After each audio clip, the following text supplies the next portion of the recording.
Hello everyone and welcome back to a walk to work with Whittaker, although I'm actually walking home from work because I had an early start today. And we are talking about episode 3 of Flux, series 13, Once Upon Time. And look, I'll put my cards on the table first up. Of the 3 episodes we've had so far this series, this is at the bottom of the pile for me at the moment. But I think that's because this is obviously so heavily dependent on the series arc and the story as a whole that it's gonna depend on how well that arc goes, how much I enjoy this episode. But even though I'm saying it's the bottom of the pile, I was still entertained, I still enjoyed watching it, and the mysteries it brings up intrigue me rather than irritate me. The cliffhanger resolution, I thought it could have been better shot. But I like the idea itself, and it basically functions on the idea that, you know, if you can't go over something or around something, you have to go through something. And that's exactly what the Doctor does, throwing herself into harm's way in order to take the strain for her friends. And, you know, including 2 people, Dan, she's really only just met, Vinda, she's hardly met at all. And we're treated to insights into those 3 characters as well, Yaz, Dan and Vinda. So in a way, the individual story of this episode is the story of Vinda and how he came to be where he was. And that was the most intriguing and interesting part of the episode for me. Now, Chris Chibnall is someone who I think his political commentary is sometimes a bit heavy-handed. Now, I love the character of Jack Robertson, but he's clearly an analogy for a now ex-US president. But the character of the Great Serpent, I thought, was a far better political commentary. And, you know, he's another Mr. Trump kind of figure, you know.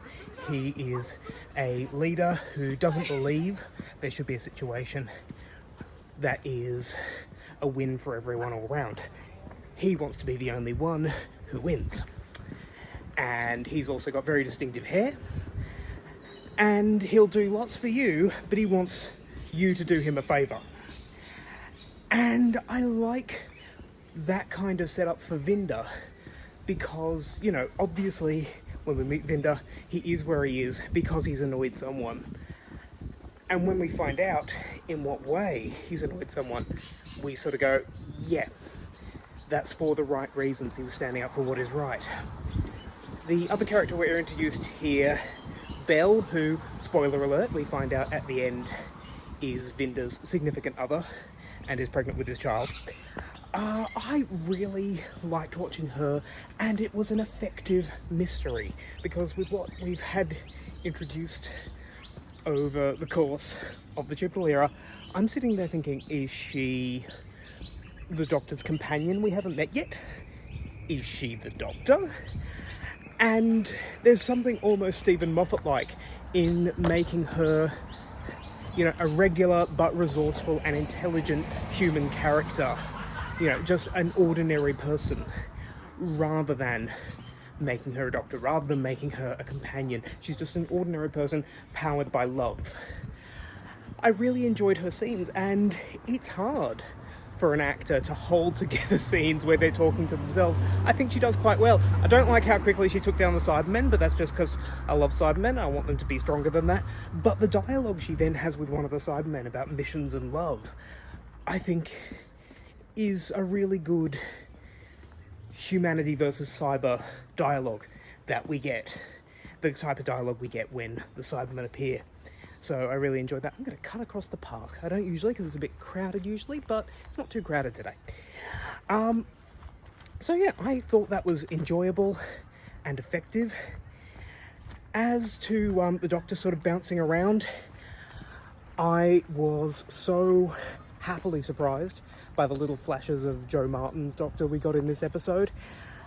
The green screen compositing was perhaps not the best, but I'm guessing under COVID restrictions they couldn't get Jo into the studio, or it was probably the safest way to film her was against a green screen by herself.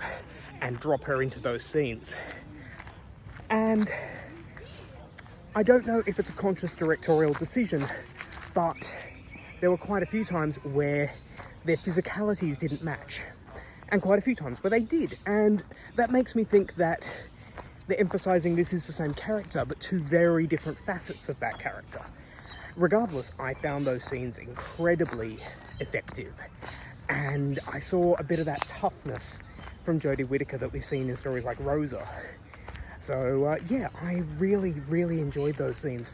I do wonder if sort of Jodie and Jo are a bit ill-served by not being allowed to do the entire scene themselves. But that being said, I was really happy to see them both. And I like the twist that Dan is standing in for Carvanista. All those scenes, those flashback scenes in the temple, nice dark coat, by the way, for the Doctor, but all those scenes address a problem I had with the Timeless Children, where I was saying basically that I wished all those flashback scenes with the Doctor was actually taking part in someone else's form and driving the story forward. And I have to wonder if Chris Chibnall had the same thought after seeing the finished copy of the Timeless Children. He kind of went, oh, maybe I should have done this.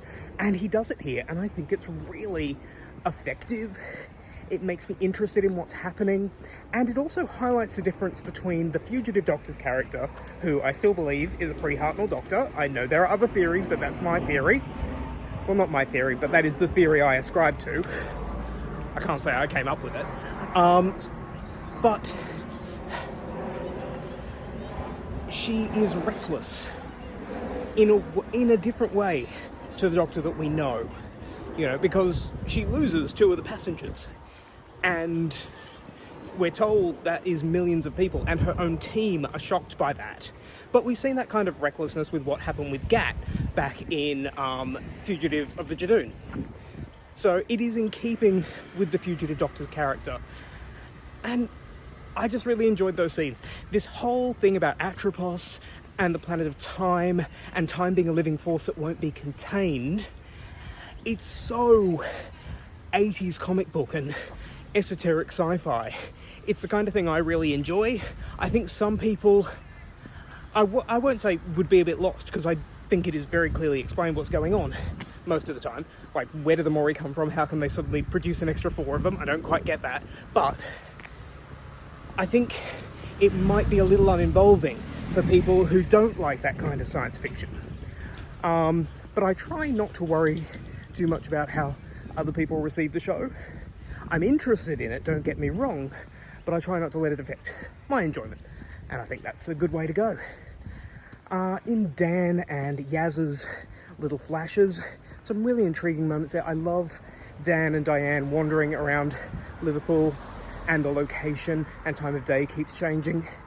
I think most of the internet had picked that Diane was going to be inside the passenger, but that was still well realised in my opinion. Yaz's flashes of pasts and possible futures as well. Look, I just think Mandip Gill's a fantastic actress, and she really sells the confusion but curiosity of those moments. And it's always a pleasure to see Sonia, Yaz's sister, and I love her rationale for trying to learn to play video games. And yeah, we start seeing the angels again, and that leads us into the cliffhanger as well, which is remarkable. You know, when everyone went back to the TARDIS, I kind of went, okay, yeah, this is a 6-part story, but maybe it's sort of 2 halves, and this is the end of the first half. We might get a little cliffhanger, like the one that leads into Praxias of, oh, we found a signal, let's go for it. But no, this is a full-blown, we're still in danger cliffhanger from a new source. And I love how it plays with what we already know about the angels. The image of an angel can become an angel. So why can't it be in a video game? Why can't it be in a telephone? And of course, where are we going now? Who knows? This is a narrow footpath and someone's coming up toward me. So I'm just gonna step into the gutter for a moment. You'll warn me if there's any cars, yeah? But yeah, look, that's the thing. Here I am saying it's my least well-liked episode of these most recent 3, and I'm still full of praise for it. I think the design work is amazing. I think the dialogue was mostly pretty good. Like, the only thing, Chris Chibnall does have a tin ear for dialogue sometimes, is the line, and your as yet unborn child. I just feel like there's a few other ways that could have been written, you know, for both of us, me and your child, me and the baby, you know. But that's a very minor thing. It just really, really stuck out to me. But look, all that being said, I found it quite an enjoyable episode. I am intrigued. I hope there isn't another episode that's so expository this season, because this was a lot of exposition, but I feel we kind of needed it in order to push the arc along. And I have to wonder, if we had more episodes, could this have been split up across several episodes? As it was, very economical storytelling of the various flashbacks, flash forwards, and possible unrealities that we're visiting. And I love the idea that maybe in setting up the Mori, the Time Lords, I presume it's the Time Lords doing it, didn't have altruism in their hearts. They wanted to control time. And we've always known that they can travel time, but what about controlling the whole of time? Pardon me. Bit of pollen flew in my throat. The idea that the Time Lords may have set up Atropos and the Mori to take control of time is very intriguing to me, if it is indeed the Time Lords who are behind the division. We don't know that for sure. I mean, I think we can take it as read, but with Carvanista there, that's what confuses me a bit. And I mentioned this the other week as well, but overall, I'm intrigued, I'm interested. Maybe this is only a 7 out of 10. Could possibly even be a 6. Depends on how the main arc goes. But I'd be very interested to hear what you think. So do drop me a comment down below. Don't forget to tune into Jodie into Terror as well, which I am literally about to record because I did this at the end of the day. But until I see you in another video, take care, stay safe, and enjoy Doctor Who. Bye.